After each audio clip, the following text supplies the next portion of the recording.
안녕하십니까. AP투자연구소 이세훈 전략팀장입니다. 오늘은 대한해운에 대해서 알아보도록 하겠습니다. 코드 번호는 005880이 되겠고요. 현재 시각은 2021년 3월 26일 금요일 2시 7분을 지나가고 있는 시점이 되겠습니다. 이 종목에 대한 기본적 기술적 흐름에 대해서 설명드리는 부분이니까요. 구독과 좋아요 눌러 놓으시면 이 종목에 대한 리뷰 영상 받아보실 수 있으시고요. 항상 참고 영상으로 바라봐 주시면 감사하겠습니다. 대한해운은 이제 우리나라 그 해운 3사 중에 HMM이 있겠고요.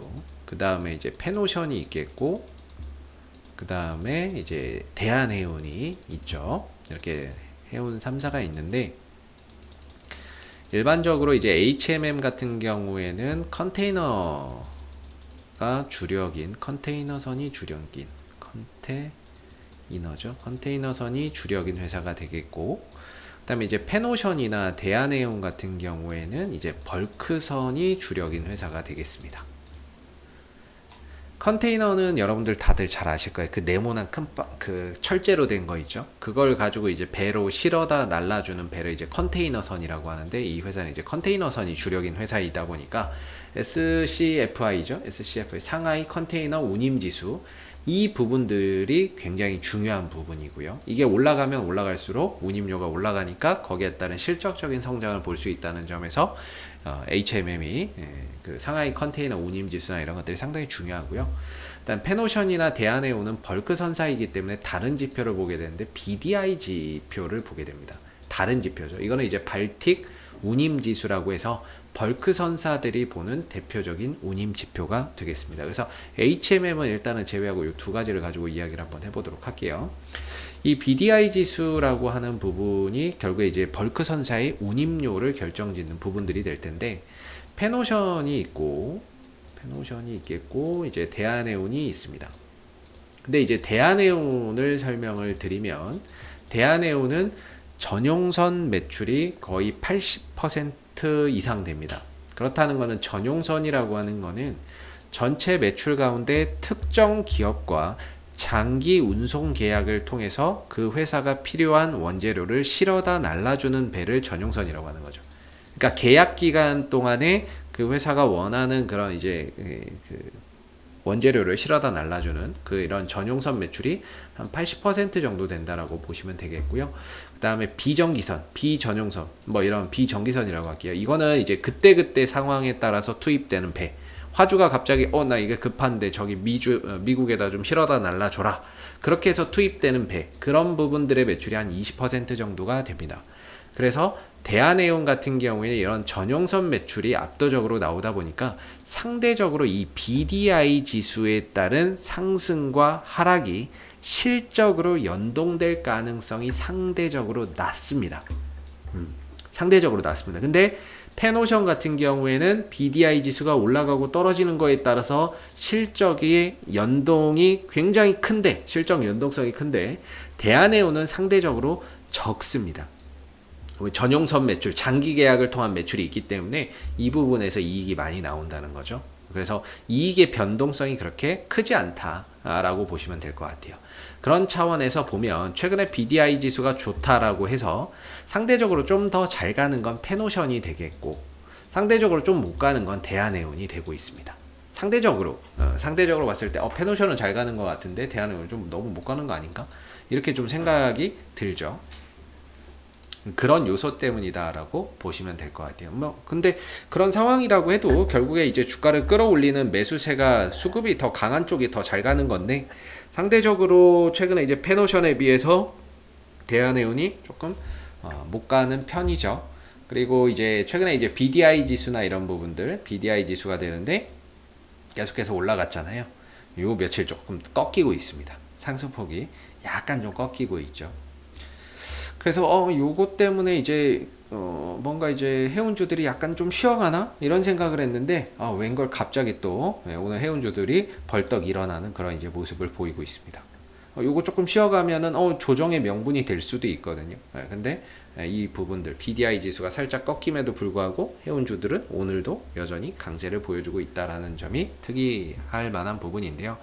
대한해운은 BDI 지수에 영향이 별로 없다라고 했기 때문에 야 저거 뭐 별로 상관없는 거 아니냐 이러실 수 있는데 그래도 BDI 지수가 올라가고 있는 게 좋습니다. 올라가야 결국에 그런 부분에서 해운주를 전반적으로 긍정적으로 보는 시각이 늘어날 수 있고 그랬을 때 그런 부분들이 주가의 상승에도 좀 도움이 될 수 있는 부분이겠죠. 물론 경기가 회복되고 있고 거기에 따른 원재료 수요나 이런 것들이 폭발적으로 늘어나는 가운데 점진적으로 BDI 지수가 장기적인 상승 흐름들을 보인다면 거기에 맞춰서 뭐 주가나 이런 부분들은 계속해서 영향이 있겠지만 혹여라도 BDI 지수가 또 꺾이거나 쉬어가거나 빠질 부분 그런 영향으로 주가가 또 쉬어갈 수 있기 때문에 항상 BDI 지수는 참고적으로 꼭 확인을 해서 가시는 게 좋습니다. 이거는 이제 코리아 쉬핑 가제트라고 하는 부분에 가시면 확인하실 수 있는 부분입니다. 이 코리아 쉬핑 가제트죠. 여기 가면은 BDI 지수 확인할 수 있습니다. 매일매일 확인이 가능합니다. 그래서 거기 가서 매일매일 체크를 해보시면 좋을 것 같고 기술적인 흐름, 요 재무적인 부분들에 대해서 한번 언급을 하고 가도록 할게요. 그래서 대한해운의 실적을 한번 보시게 되면요. 뭐 최근에 이제 수혜주 운하에서 사고도 좀 있었고 그랬는데 어제는 뭐 별로 반응 없더니 오늘은 또 이 부분을 가지고 또 몸값 급등이라는 타이틀을 붙이네요. 어제 사고 났을 때는 전혀 반응도 없더니 오늘은 또 이 부분 때문에 또 수혜라고 또 이야기를 하고 있습니다. 참. 그래서 이제 매출이나 이익을 보시면 거의 매출액이나 이런 부분들이 작년 기준으로는 8,800억 정도, 영업이익 1,400억, 순이익 280억을 나타냈는데 올해도 그렇게 크게 차이는 없을 것으로 봅니다. 올해도 뭐 그렇게 크게 차이가 없다는 거는 뭐 장기 계약을 통해서 만들어내는 그런 매출이 크다 보니까 추가적으로 뭐 노선에 더 들어가는 배가 없거나 이래서 작년과 비슷할 거다 이렇게 보는 거겠죠. 만약에 추가적인 이런 장기 계약을 통해서 이번 올해부터 또 노선 새로운 노선에서 새로운 배가 투입된다면 매출 증가폭이나 이런 것들이 있겠지만 뭐 차이가 없다면은 작년과 올해 새로운 노선이나 새로운 배 추가 없이 비슷하게 갈 가능성이 높다 이렇게 지금 생각해 볼 수 있을 것 같아요. 그래서 매출이나 이익적인 부분에 있어서는 일단 뭐 작년하고 올해 큰 차이는 없기 때문에 이익의 성장성은 크게 올해 뭐 작년과 비교해서 높지 않을 거다라고 시장에서는 좀 전망을 하고 있는 모습이 되겠습니다. 그런 가운데 주가의 이제 리레이팅, 뭐 보통 이제 리레이팅이라고 그러죠. 그래서 주가의 실적은 그대로인데 뭐 가치 평가가 좀 높게 되는 거 이런 부분들은 최근에 이제 해운 업황에 대한 긍정적인 시각 때문에 그렇지 않나라고 볼 수 있을 것 같아요. 그래서 HMM도 뭐 마찬가지고 이렇게 계속 뭐 쉬지 않고 이렇게 가는 이런 모습들 엄청나죠. 해노션 오늘도 뭐 계속해서 올라가죠. 근데 이제 대한해운은 조금 갇혀있는 그런 이제 상황인데 대한해운의 이제 기술적인 흐름을 보시게 되면 3,150원과 3,100원의 지지 라인을 좀 두면서 이 횡보 추세대를 지켜내고 받쳐주는 가격이 되고 있고 위로는 이제 4,000원대의 기술적인 좀 저항대가 있기 때문에 이 종목이 4,000원대를 뚫고 올라가야 결국에는 새로운 이제 방향성을 보여주면서 연속적인 탄력 흐름들을 우리가 기대할 수 있는데 위로는 4,000원에 막혀 있고 아래로는 3,150원, 3,100원의 지지를 받고 있으니 계속해서 좀 답답한 모습인 거죠. 그리고 지난번에 여기 보시면은 이때 음봉이 크게 한번 터졌죠. 저는 이제 음봉이 터지고 나면 단기적으로 좀 조정이 나오더라. 항상 이 종목이 그래 왔기 때문에 이때도 또 단기적으로 조정이 쭉 나왔었고 또 올라가다가 여기서 음봉이 딱 터지니까 한 며칠, 한 2, 3일 정도 또 쉬어가는 그런 이제 모습들이 나왔었어요. 그래서 음봉이 터지고 나서 후속 거래량, 빨리 매수세가 들어오지 않으면 주가나 이런 부분들이 단기적으로 좀 쉬어갈 수 있다. 저는 이렇게 좀 보는데 그게 이제 5일선과 10일선이 지켜지는 범위 내에서 후속 거래량이 들어와야 의미가 있다라고 보는 입장이에요. 그래서 지난번에 5일선, 여기서 음봉 터졌을 때, 음봉의 거래량 터졌을 때 5일선과 11선 살아있는 동안에 후속 거래량이 들어오기를 기다렸던 건데 사실 안 들어왔었고 어제도 안 들어왔었죠. 그러면서 깨졌어요. 좀 쉬어가나 보다 이런 생각을 저 개인적으로 했었는데 갑자기 또 오늘 예상과 다르게 또 상승을 또 강하게 또 만들어내고 있는 상황입니다. 후속 거래량이 들어와 버리고 있는 거죠. 그래서 결국에 이때 음봉에서 터졌던 거래량보다 훨씬 더 많은 오늘 매수의 거래량이 들어왔죠. 거래량이 다시 살아나고 있습니다. 긍정적으로 봐야 되겠죠. 어차피 이 종목은 박스권입니다. 예, 지금 박스권인데 결국에 이제 거래량이 다시 살아나기 시작했다는 겁니다. 매수의 거래량이 살아났다. 주가가 올라가면서 거래량이 터졌고 떨어지고 횡보하지만 거래량이 나오지 않고 있다. 그렇다는 거는 이 종목이 지금 다시 거래량이 3,500원대를 기점으로 해서 다시 또 매수세가 살아나고 있는 부분들이고, 오늘의 흐름에서 다소 상승 탄력이 좀 저조했지만, 상승 탄력이나 이런 것들이 저조했지만 재차 다시 또 추가적인 상승을 보일 수 있는 에너지가 여전히 존재한다라고 봐야 되겠죠. 즉 4,000원대를 다시 한 번 더 재돌파 시도할 수 있는 그런 이제 동력을 얻었다라고 봐야 될 겁니다. 거래량이 좀 들어오는 부분들이니까요. 그래서 여기서도 역시나 또 음봉에서의 대량 거래량만 안 터지면 됩니다. 그러면서 양봉에서의 거래량을 계속 만들어주면서 이 4,000원대 재돌파가 이뤄지는지, 더 많은 거래량이 또 들어오면서 이 부분들을 잘 체크하시면 좋을 것 같고요. 오늘 이렇게 또 상승을 하고 있다라는 점은 결국에 수급적인 부분에서 외국인들이나 기관들이 들어오고 있다는 의미가 될 겁니다. 네, 수급적인 부분에서 보면 오늘 외국인들이 100만 주나 사주네요. 결국에 이 종목 특징 잘 아시겠지만은 여러분들도 외국인들 거의 단타거든요. 하루 사고 하루 팔고, 하루 사고 뭐 하루 이틀 있다 팔고 뭐 이런 식의 매매이기 때문에 사실상 외국인들이 언제 들어올지 어느 시점에 들어올지, 대신에 들어오면 올라가는데 뭐 다음날 팔고 나가버리니까요. 그러니까 좀처럼 뭔가 모아간다는 느낌이 없는 거죠. 외국인도 투신도. 그래서 거의 단타인데 오늘은 또 100만 주가량의 매수를 또 잡아주고 있다 보니까 주가가 또 올라가는데요. 내일 또 잘 보셔야 될 것 같습니다. 이 4,000원대를 돌파를 해주면서 외국인들이 오늘에 이어서 내일도 매수를 들어온다면 한번 4,000원대 돌파가 충분히 가능할 것으로 보고 있고요. 매수량을 넓게 잡아서 온다면. 근데 만약에 오늘 100만 주 샀는데 내일 4,000원 근처에서 또 매도 친다. 만약에 또 외국인들 오늘 100만 주 샀는데 만약에 내일이 아니죠. 다음 주 월요일날 이 4,000원 국면에서 아침부터 또 매도로 일관한다. 그러면 얘네들 또 오늘 금요일날 사고 다음 주 월요일날 또 파는, 또 그냥 단타로서 마무리될 가능성이 높습니다. 그래서 이 부분들이 되게 중요한데, 외국인들이 오늘 100만 주는 이 상승을 이끌어 나가는 동력이 됐고요. 다음 주에도 또 갈 수 있느냐는 결국 외국인들 수급과 기관들의 수급에 달려 있다라고 보시면 됩니다. 외국인들은 사지만 오늘 투신과 연기금은 일부 차익 실현을 하고 있는 상황이거든요.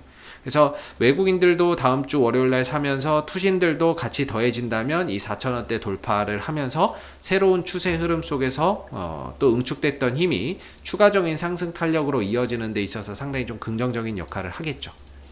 그래서 지금 같은 경우에는 뭐 나름 저점도 대한해운이 조금씩 올려가고 있다라는 생각도 듭니다. 이런 식으로 상승 삼각 수렴을 형태로 이렇게 좀 모아지고 있다라는 생각도 드는데요.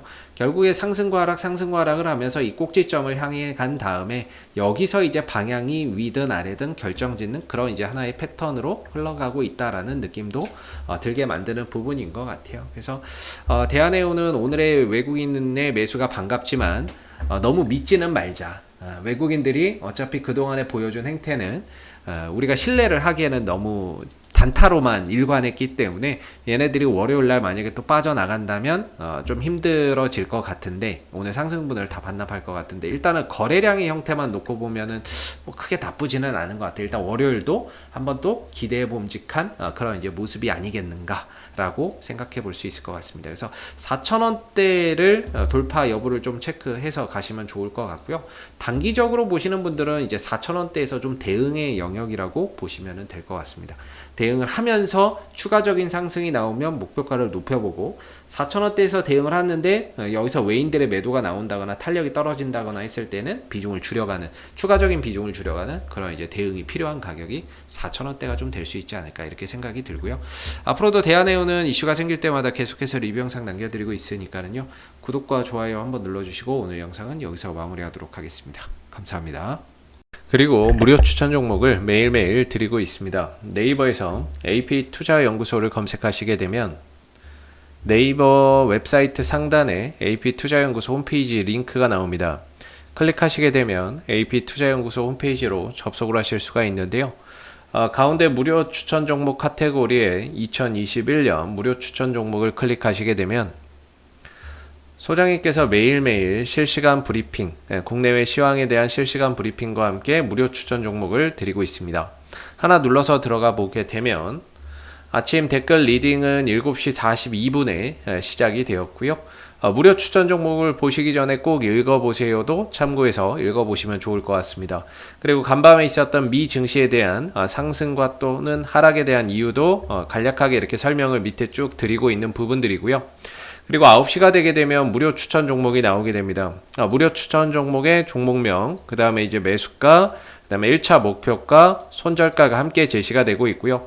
보통 2종목에서 3종목 정도 매일매일 무료로 추천이 나온다라고 보시면 되겠습니다. 로그인을 하지 않아도 누구나 볼 수 있기 때문에 무료 추천 종목이 필요하신 분들은 홈페이지로 접속을 해주시면 되겠고요. 종목이 상승하게 되면 그 상승한 부분에 대해서도 이렇게 댓글로서 장중에 리딩을 해드리고 있고, 반대로 또 하락하게 되면 그 하락한 부분에 대해서도 댓글로서 리딩을 해드리고 있기 때문에 무료 추천 종목이 필요하신 분들은 홈페이지에 오셔서 많은 도움 받아가시면 좋겠습니다. 감사합니다.